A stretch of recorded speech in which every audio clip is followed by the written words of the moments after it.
আমন্ত্রণ সংবাদ দুপুরে, সঙ্গে আছে আমি শারমিন নাসি। এবারে বিস্তারিত। চট্টগ্রামে আইনজীবী সাইফুল ইসলাম আলিফ হত্যার 4 দিন পর 31 জনের বিরুদ্ধে মামলা করেছেন নিহতের বাবা। সেই সঙ্গে আদালত এলাকায় হামলা ভাঙচুরের ঘটনায় 116 জনকে আসামি করে আরেকটি মামলা করেছেন নিহতের ভাই। শুক্রবার রাতে নগরীর কোতোয়ালি থানায় মামলা দুটি হয়। এই ঘটনায় এখন পর্যন্ত 39 জনকে গ্রেফতার করা হয়েছে। এদের মধ্যে 9 জনই হত্যায় সরাসরি জড়িত বলে জানিয়েছে পুলিশ। সহকর্মী একেএম নাজিমের প্রতিবেদন, জানাচ্ছেন সালমা জাহান। রাষ্ট্রদ্রোহের মামলায় গ্রেফতারের পর মঙ্গলবার ইসকন নেতা চিন্ময়কে জামিন না দেয়ায় চট্টগ্রামের আদালতে আইন শৃঙ্খলা বাহিনীর উপর হামলা চালায় তার সমর্থকরা। এ সময় রাষ্ট্রপক্ষের আইনজীবী সাইফুল ইসলাম আলিফকে কুপিয়ে হত্যা করে তারা। এরই প্রতিবাদে বুধবার সারা দেশে বিক্ষোভ সমাবেশ হয়, মানববন্ধন করে আইনজীবী সমিতি। এ সময় সাইফুল হত্যার সাথে জড়িতদের বিচারের দাবি জানানো হয়। সেদিন সন্ধ্যায় নগরীর কোতোয়ালি থানায় সংঘর্ষের ঘটনায় 3 মামলায় 1476 জনকে আসামি করে মামলা করে পুলিশ। এদিকে শুক্রবার রাতে আইনজীবী সাইফুল হত্যার ঘটনায় 31 জনের বিরুদ্ধে কোতোয়ালি থানায় হত্যা মামলা দায়ের করেন নিহতের বাবা। এছাড়া দণ্ডবিধি এবং বিস্ফোরক আইনের সংশ্লিষ্ট ধারায় আদালত এলাকায় আইন শৃঙ্খলা বাহিনীর ওপর হামলার ঘটনায় আইনজীবী আলিফের বড় ভাই খানে আলম বাদী হয়ে 115 জনকে আসামি করে আরেকটি মামলা করেন। ছেলে হত্যাকারীদের কঠোর শাস্তি চান নিহতের বাবা জামাল উদ্দিন। সরকারের কাছে আমার একান্ত অনুরোধ, সর্বোচ্চ যারা যেভাবে দোষী ভাবে যেন তাদের বিচারটা হয়, সেটা আমার কাম্য। আর ইসকন নামে যে একটা সংগঠন আছে শুনতেছি, এটাকে সরকার নিষিদ্ধ করে, সেটার জন্য আবেদন করতেছি। সাইফুল হত্যার ঘটনায় এ পর্যন্ত 39 জনকে গ্রেপ্তার করে পুলিশ। এদের মধ্যে হত্যাকাণ্ডে 9 জনের সরাসরি জড়িত থাকার প্রমাণ পেয়েছে আইন শৃঙ্খলা বাহিনী। এখন পর্যন্ত পুলিশের পক্ষ থেকে 3টি মামলা রুজু হয়েছে এবং নিহত অ্যাডভোকেট সাইফুল ইসলাম আলিফ এর পরিবারের পক্ষ থেকে এখন 2টি মামলা রুজু হয়েছে। একটি হত্যা মামলা এবং অন্যটি এখানে আদালতে বিচারকদের গাড়ি ভাঙচুর, অ্যাডভোকেটদের উপর মারধর সহ বিভিন্ন ইস্যুতে এখানে আরেকটি মামলা রুজু হয়েছে। চট্টগ্রামে এখনো থমথমে পরিস্থিতি বিরাজ করছে। হত্যার প্রতিবাদে আজও আদালত বর্জন করেছেন আইনজীবীরা। নিউজ ডেস্ক, দেশ টিভি। জাতীয় স্বার্থে জাতীয় ঐক্যমত গড়ে তোলার আহ্বান জানিয়েছেন পররাষ্ট্র উপদেষ্টা মোহাম্মদ তৌহিদ Hossain.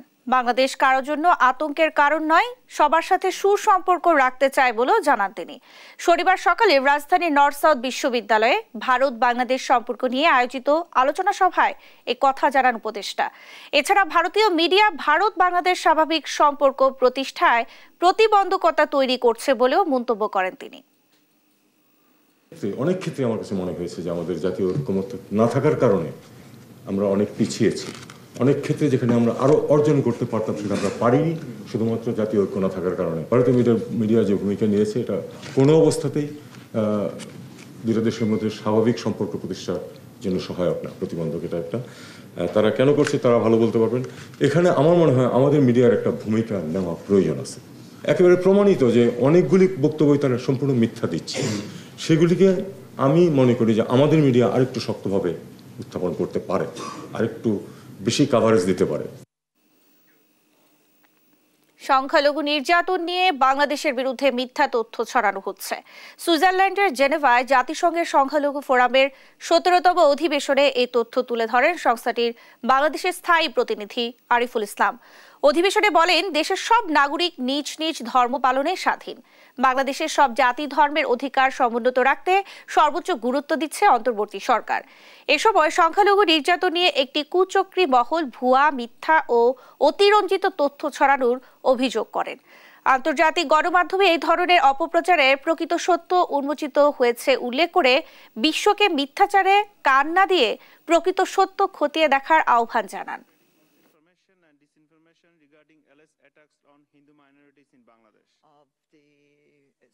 Some vested groups are spreading misinformation and disinformation regarding LS attacks on Hindu minorities in Bangladesh. The world profusely welcomed Dr. Yunus, the chief of the interim government, and his advisors for upholding the human rights of all citizens in Bangladesh. We, the Hindu, Muslim, Buddhist and Christian, have been living in same social and cultural fabrics for hundreds of years, and we will continue to do so. People from all faiths, including Hindus, equally participated in the historic July mass uprising, and some of them sacrificed their lives. Finally, we reiterate our commitment to maintain religious and ethnic harmony at any cost.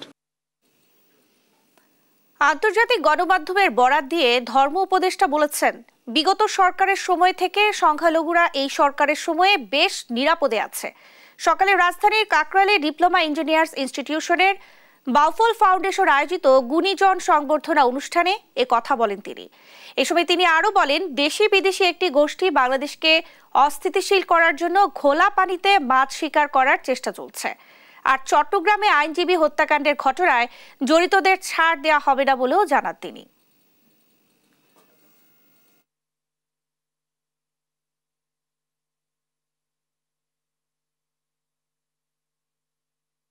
চক্রান্ত করছে, তাদের এই চক্রান্ত আমাদের ঐক্যের মাধ্যমে ব্যক্ত করে দিতে আমরা সফল হব ইনশাআল্লাহ। ভয়েস অফ আমেরিকা থেকে ঘোষণা এসেছে, সমস্ত পত্রিকা আজকে আছে, অতীতের তুলনায় এই মুহূর্তে সংখ্যালঘু জনগণ হিন্দু, বৌদ্ধ, খ্রিস্টান অতীতের তুলনায় বর্তমানে অনেক নিরাপত্তা এবং স্বস্তির ভিতরে আছে। হাসিনাকে আশ্রয় দিয়ে স্বার্থ হাসিলে ধর্মীয় ইস্যুর পাশাপাশি নানা ইস্যুতে ভারত বাংলাদেশে অস্থিতিশীলতা তৈরি করতে চায় বলে অভিযোগ বিএনপির স্থায়ী কমিটির সদস্য মেজর অবসরপ্রাপ্ত হাফিজউদ্দিন আহমদ বীর বিক্রমের। দেশের বৃহৎ রাজনৈতিক দল হিসেবে বিএনপি ভারতের এই অশুভ চেষ্টা রুখে দিতে জনগণকে ঐক্যবদ্ধ করবে বলেও দাবি বিএনপির এই নেতার। সাইফুল রিপোর্টের প্রতিবেদন। ছাত্র জনতার ঐতিহাসিক অভ্যুত্থানের পর অন্তর্বর্তী সরকারকে বেকায়দায় ফেলতে যৌক্তিকতার বালাই ছাড়াই প্রতিদিনই দাবি নিয়ে হাজির হচ্ছে নানা পক্ষ। সম্প্রতি সনাতন ধর্মাবলম্বীদের সংগঠন ইসকনও দেশ জুড়ে জোরে সোরে আন্দোলনে নামে। দেশবিরোধী ষড়যন্ত্রের অভিযোগে ইসকন গুরু চিন্ময় দাসকে গ্রেপ্তার করে আদালতে তুললে সেদিনই এক আইনজীবীকে কুপিয়ে হত্যা করা হয়। দেশ জুড়ে শুরু হয় সমালোচনার ঝড়। দাবি ওঠে ইসকন নিষিদ্ধের। এমন পরিস্থিতিতে চিন্ময়কে অস্বীকার করে হঠাৎ তড়িঘড়ি বিবৃতি দিয়ে তাকে আগেই বহিষ্কারের কথা জানান বাংলাদেশের ইসকন সাধারণ সম্পাদক। চিন্ময় কৃষ্ণ দাসের বক্তব্য এবং কৃতকর্মের জন্য ইসকন বাংলাদেশ কোনোভাবেই দায়ী নয়। এমন পরিস্থিতিতে পার্শ্ববর্তী দেশ ভারতের বিভিন্ন গণমাধ্যমে দেশের সনাতন ধর্মাবলম্বীদের নিয়ে উদ্বেগ প্রকাশ করে নানা ধরনের অতিরঞ্জিত খবর প্রকাশের মধ্য দিয়ে ছড়াচ্ছে সাম্প্রদায়িকতার বিষবাষ্প। কার্যত বাংলাদেশকে যেন এই কট্টরপন্থী মৌলবাদীদের হাতে তুলে দেওয়ার একটা চক্রান্ত চলছে, একেবারে ডিশ সাজিয়ে রাখা হয়েছে, আপনারা আসুন এবং তা নিয়ে চলে যান। দেশের বৃহৎ রাজনৈতিক দল বিএনপির দাবি, পরিকল্পিতভাবে দেশকে অস্থিতিশীল করতেই ভারতের ইশারায় ধর্মীয় ইস্যুকে ব্যবহার করছে পতিত ফ্যাসিস্ট আওয়ামী লীগ। বিগত 16 বছরে ফ্যাসিস্ট হাসিনার শাসন প্রকৃতপক্ষে ছিল ভারত রাষ্ট্রের শাসন। ভারতের উদ্দেশ্য সাধনই ছিল বাংলাদেশের সকল কর্মকাণ্ডের মূল লক্ষ্য।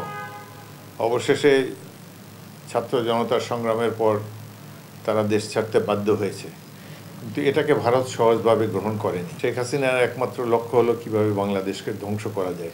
এই রাষ্ট্রটি যদি অস্থিতিশীল থাকে, এখানে যদি একটা স্টেবল সরকার না থাকে, এখানকার জনগণ যদি পরস্পর হানাহানিতে লিপ্ত থাকে, ব্যর্থ রাষ্ট্রের দিকে ক্রমাগত এগিয়ে যাবে। এই লক্ষ্য প্রতিষ্ঠার জন্য বর্তমানে ভারত সরকার বিভিন্ন কর্মকাণ্ড পরিচালনা করছে শেখ হাসিনার মাধ্যমে। বিএনপির এই নেতার দাবি, দেশে অস্থিরতা তৈরির মধ্য দিয়ে নিজের স্বার্থ হাসিল করতে চায় ভারত। চীনের বিরুদ্ধে যদি সামরিক সংঘাত দেখা দেয়, তখন এই চিকেন নেক ব্যবহারের জন্য, চিকেন নেককে আরেকটু প্রসারিত করার জন্যে উত্তরাঞ্চলে কয়েকটি জেলা ভারতের প্রয়োজন। সেই জেলাসমূহ দখল করার জন্যে তারা ভারতীয় তাবেদারদের মাধ্যমে এই অঞ্চলকে অস্থিতিশীলতা সৃষ্টি করার জন্যই তাদের এই তৎপরতা তারা চালাচ্ছে। জাতীয় ঐক্যের লক্ষ্য নিয়ে বিএনপি এগিয়ে যাচ্ছে বলেও জানান দলটির এই নীতি নির্ধারক। এই ভারতের এই অশুভ উদ্দেশ্য সম্পর্কে আমরা জনগণকে আরও সচেষ্ট করব, সজাগ করব, যার ফলে তাদের সকল তৎপরতা ব্যর্থ হবে বলে আমরা মনে করি। এই মুহূর্তে জাতীয় ঐক্য গড়ে তোলাই আমাদের একমাত্র এবং প্রধান লক্ষ্য। সাইফুল রিপন, দেশ টিভি, ঢাকা। বাংলাদেশকে অস্থিতিশীল করার চক্রান্তে দেশের মানুষ পা দেয়নি বলে মন্তব্য করেছেন বিএনপি স্থায়ী কমিটির সদস্য আমির খসরু মাহমুদ চৌধুরী। সকালে ইঞ্জিনিয়ার্স ইনস্টিটিউশনে গণফোরামের ৭ম জাতীয় কাউন্সিলে এ কথা বলেন তিনি। জানান, ধর্মের নামে ইদানিং যে ঘটনা ঘটছে সেগুলো আরো গভীরভাবে পর্যবেক্ষণ করতে হবে। সাম্প্রদায়িকতাকে যেভাবে দেখিয়ে দেশকে অস্থিতিশীল দেখানোর চেষ্টা চালানো হচ্ছে তা আসলে সত্য নয়। এ সময় তিনি বলেন, অস্থিতিশীলতা সৃষ্টির চেষ্টা করলেও দেশের মানুষ এখনো প্রতিক্রিয়া দেখায়নি। খসরু বলেন, সংস্কার নিয়ে কাউকে কোনো চিন্তা করার দরকার নেই। নির্বাচনের পর যে জাতীয় সরকার হবে তারাই সংস্কার বাস্তবায়ন করবে।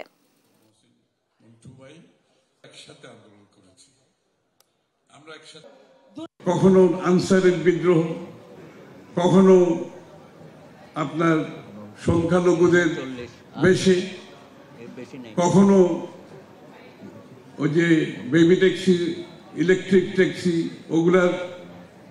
ওগুলার মাধ্যমে এবং প্রতিনিয়ত বিভিন্ন জায়গায় আক্রমণ, এইসবের মাধ্যমে দেশে একটি অস্থিতিশীল অবস্থা সৃষ্টি করার প্রচেষ্টা চলছে। যুক্তরাজ্য সফরের উদ্দেশ্যে দেশ ছেড়েছেন বিএনপি মহাসচিব মির্জা ফখরুল ইসলাম আলমগীর। সফরে তার সঙ্গী স্ত্রী রাহাত আরা বেগম। সকাল ৮টা ২০ বাংলাদেশ বিমানের একটি ফ্লাইটে ঢাকা ছাড়েন মির্জা ফখরুল। 10 দিনের সফরে লন্ডনের রাজনৈতিক ও দলীয় কাজে অংশ নেবেন তিনি। এছাড়া দলের ভারপ্রাপ্ত চেয়ারম্যান তারেক রহমানের সঙ্গে সাক্ষাৎ করবেন মির্জা ফখরুল। দেশের চলমান পরিস্থিতি, অন্তর্বর্তী সরকারের সংস্কারের অগ্রগতি, আগামী নির্বাচন সহ বেশ কিছু গুরুত্বপূর্ণ বিষয়ে আলোচনা হতে পারে বিএনপির এই দুই শীর্ষ নেতার মধ্যে। 11 ডিসেম্বর ঢাকায় ফেরার কথা রয়েছে বিএনপি মহাসচিবের।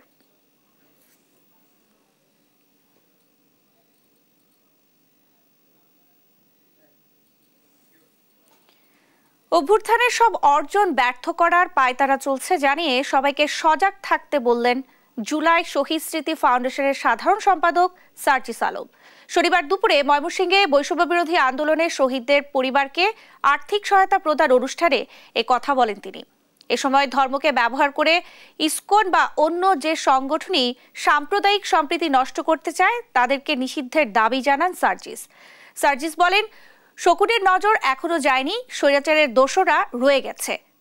এদিন ময়মনসিংহ বিভাগের ৫৫ শহীদদের পরিবারকে ৫ লাখ টাকা করে চেক প্রদান করে জুলাই শহীদ স্মৃতি ফাউন্ডেশন।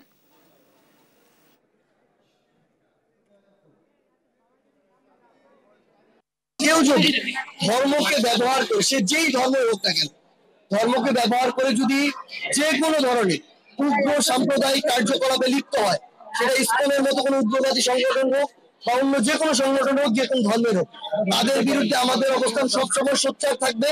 এবং আমরা চাই এরকম উগ্রবাদী যে সংগঠনগুলো রয়েছে যারা ধর্মকে ব্যবহার করে মানুষের ভিতরে এরকম সাম্প্রদায়িক সংঘাত ঘটাতে চায় এবং দেশে একটি অস্থিতিশীল পরিবেশ তৈরি করতে চায়, সে সকল উগ্রবাদী সংগঠনকে যেন নিষিদ্ধ করা হয়।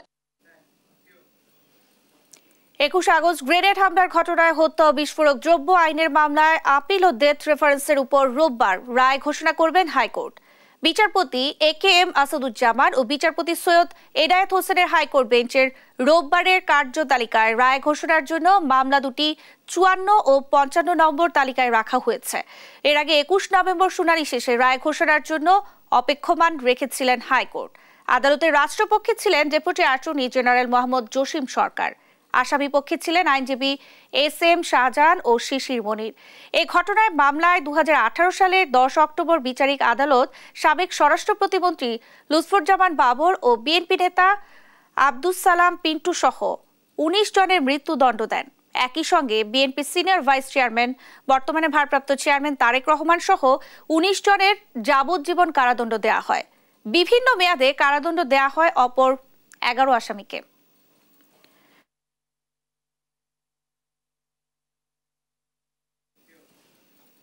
আইনের শাসন নিশ্চিত করতে হলে নির্বাহী বিভাগ থেকে বিচার বিভাগ আলাদা করতে হবে বলে জানান প্রধান বিচারপতি ডক্টর সৈয়দ রেফাত আহমেদ। শনিবার সকালে সুপ্রিম কোর্ট বার আয়োজিত নবীন আইনজীবীদের কর্মশালায় এ কথা বলেন তিনি আরো বলেন, বিচারপতি অপসারণে সুপ্রিম জুডিশিয়াল কাউন্সিল গঠন হয়েছে, যা আগে পার্লামেন্টের কাছে ছিল। বিচার বিভাগ আলাদা করার জন্য সরকারকে আনুষ্ঠানিক প্রস্তাব দেওয়া হয়েছে। এছাড়াও তিনি নবীন আইনজীবীদের সততার সঙ্গে কাজ করার আহ্বান জানিয়ে বলেন, প্রাতিষ্ঠানিক শাসন বিচার বিভাগের স্বাধীনতার অবিচ্ছেদ্য অঙ্গ। নবীন আইনজীবীরা বিচার বিভাগের মর্যাদা সমুন্নত রাখতে সচেষ্ট হতে হবে।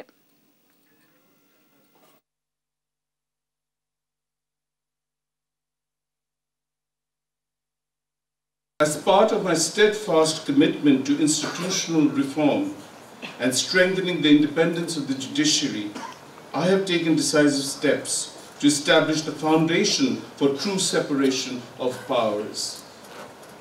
I have declared and initiated the process of creating a separate secretariat for the judiciary, a pivotal measure to ensure the judiciary's administrative autonomy. রাজধানীর ধানমন্ডিতে বাংলাদেশি বংশোদ্ভূত ব্রিটিশ নাগরিক ডাক্তার AKM আব্দুল রশিদ হত্যার রহস্য উদ্ঘাটন সহ 3 জনকে গ্রেফতার করেছে পুলিশ। গ্রেফতারকৃতরা হলেন নাইম খান, জাহিদুর রহমান ও আবু তাহের শিকদার। সকালে ডিএমপিতে প্রেস ব্রিফিংয়ে এই তথ্য জানান উপ পুলিশ কমিশনার মোহাম্মদ তালিবুর রহমান। শুক্রবার খুলনার ডুমুরিয়া ও ঢাকার মোহাম্মদপুর থেকে তাদের গ্রেফতার করা হয়। এ সময় আলামত হিসেবে হত্যাকাণ্ডে ব্যবহৃত একটি ধারালো ছুরি উদ্ধার করা হয়। গত 14 নভেম্বর দিবাগত 2:30টার দিকে নিজ বাসায় খুন হন আব্দুর রশিদ। পশ্চিম ধানমন্ডি এলাকায়, যেটা হাজারীবাগ থানার মধ্যে পড়েছে, ওখানে একজন বাংলাদেশি বংশোদ্ভূত ব্রিটিশ নাগরিক ডাক্তার AKM আব্দুর রশিদ তার নিজ বাসায় নৃশংসভাবে খুন হন। সিসি ক্যামেরায় আমরা 3 জনকে দেখেছিলাম। এই 3 জনকে আমরা আইডেন্টিফাই করে আমাদের 2টা টিম, একটা টিম গিয়েছিল খুলনার ডুমুরিয়া এলাকায়, যেখানে ওখান থেকে আমরা 2 জনকে গতকালকে ধরি। অপরাধীরা অপরাধ করে পার পাবে না, এটা মোটামুটি একটা ক্লিয়ার একটা মেসেজ দেব যে সে যেই অপরাধী হোক। চিকিৎসকদের একটা বড় অংশ বিদেশে প্রশিক্ষণ নিতে গিয়ে আর দেশে ফিরে আসেন না, যার প্রভাব পড়ে অন্য চিকিৎসকদের প্রশিক্ষণের উপর। এমন মন্তব্য করেছেন স্বাস্থ্য উপদেষ্টা নূরজাহান বেগম। বিশ্ব মুভমেন্ট ডিসঅর্ডার দিবস উপলক্ষে ন্যাশনাল ইনস্টিটিউট অব নিউরোসায়েন্সেস হাসপাতালে এক অনুষ্ঠানে যোগ দিয়ে তিনি কথা বলেন। চিকিৎসকদের দক্ষতা উন্নয়নে প্রশিক্ষণের দিকটি অগ্রাধিকার দিচ্ছে সরকার, তবে তাদের কথা দিতে হবে দেশে ফিরে এসে সে দক্ষতা কাজে লাগাবেন। তিনি বলেন, চিকিৎসকদের আরও মানবিক হতে হবে। দলীয় পরিচয়ের বাইরে তার প্রধান দায়িত্ব সেবা দেয়া। অন্যদিকে ওষুধের দাম দিন দিন বাড়ছে, যা অনেকের ক্রয় ক্ষমতার বাইরে যাচ্ছে।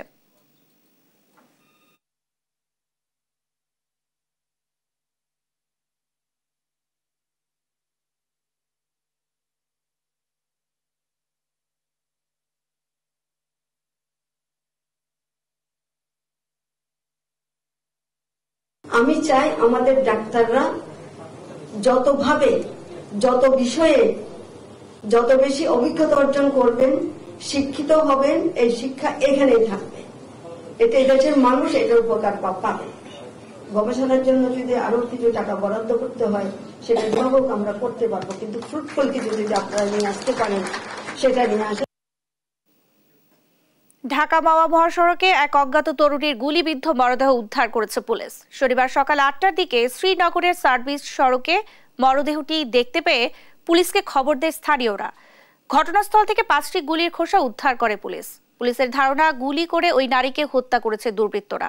স্থানীয়রা জানায়, শনিবার ভোরে ওই নারীকে এক যুবকের সাথে সড়কটিতে হাঁটতে দেখা যায়। তবে কে বা কারা ওই নারীকে গুলি করেছে সে বিষয়ে কোনো তথ্য জানা যায়নি।